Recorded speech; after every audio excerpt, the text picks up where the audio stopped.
Ang Sulat ni Santiago. Unang Kabanata. Mula kay Santiago na lingkod ng Diyos at ng Panginoong Hesukristo.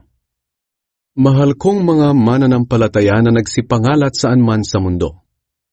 Ang pananampalataya at karunungan. Mga kapatid, mag-alak kayo sa tuwing dumaranas kayo ng mga pagsubok, sapagkat alam ninyong nagdudulot ito ng katatagan sa inyong pananampalataya. Kaya tiisin ninyo ang mga pagsubok upang maging ganap at walang anumang pagkukulang ang buhay nyo. Kung mayroon mang nagkukulang sa inyo sa karunungan, humingi siya sa Diyos at ibibigay ito sa Kanya ng walang pagmamaramot at panunumbat. Ngunit dapat magtiwala ang humihingi at huwag magduda, dahil ang taong nagdududa ay katulad ng alon sa dagat na tinatangay at pinapadpad ng hangin. Ang ganitong tao ay hindi dapat umasa na may matatanggap mula sa Panginoon dahil nagdadalawang isip siya at walang katiyakan sa mga ginagawa niya. Mga mahihirap at mayayaman. Dapat ikagalak ng mga mahihirap na kapatid kay Kristo ang pagpaparangal ng Diyos sa kanila. Ang mga mayayaman naman na kapatid kay Kristo ay dapat ding ikarangal ang pagkakababa sa kanila ng Diyos dahil lilipas sila katulad ng mga bulaklak sa parang. Natutuyo ang mga damo sa matinding sikat ng araw, nalalaga sa mga bulaklak nito, at kumukupas ang ganda. Ganoon din naman ang isang mayaman. Mamamatay siya sa kasagsagan ng paghahanap buhay niya. Mga pagsubok at tukso.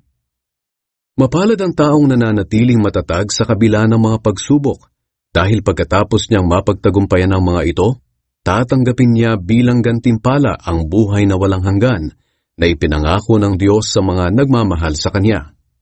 Kung dumaranas ng tukso ang isang tao, hindi niya dapat isiping galing ito sa Diyos dahil hindi maaring matukso ang Diyos sa kasamaan at hindi rin siya nanunukso sa kahit kanino. Natutukso ang isang tao kapag nahihikayat siya at nadadala ng sariling pagnanasa. At kung susundin niya ang pagnanasa niya, magbubunga ito ng kasalanan. At kung magpapatuloy siya sa kasalanan, hahantong ito sa kamatayan. Kaya huwag kayong magpadaya mga minamahal kong kapatid. Lahat ng mabubuti at angkop na kaloob ay nanggagaling sa Diyos, na siyang lumikha ng mga bagay sa langit na nagbibigay liwanag. At kahit pabago-bago at paiba-iba ang anyo ng anino ng mga ito, ang Diyos ay hindi nagbabago. Ayon sa kanyang kalooban, ginawa niya tayong mga anak niya, sa pamamagitan ng pagkilala natin sa katotohanan, upang maging higit tayo sa lahat ng nilikha niya. Pagdinig at pagsunod. Tandaan niyo ito, mga minamahal kong kapatid. Dapat maging handa kayo sa pakikinig, dahan-dahan sa pananalita, at huwag agad magagalit. Sapagkat ang galit ay hindi nakakatulong sa tao para maging matuwid sa paningin ng Diyos. Kaya talikuran nyo na ang lahat ng kasamaan at maruruming gawain, at tanggapin ng may pagpapakumbaba ang salita ng Diyos na itinanim sa inyong puso na siyang makapagliligtas sa inyo. Huwag lang kayong maging tagapakinig ng salita ng Diyos, kundi sundin nyo ang sinasabi nito. Dahil kung hindi, dinadaya nyo lang ang sarili ninyo.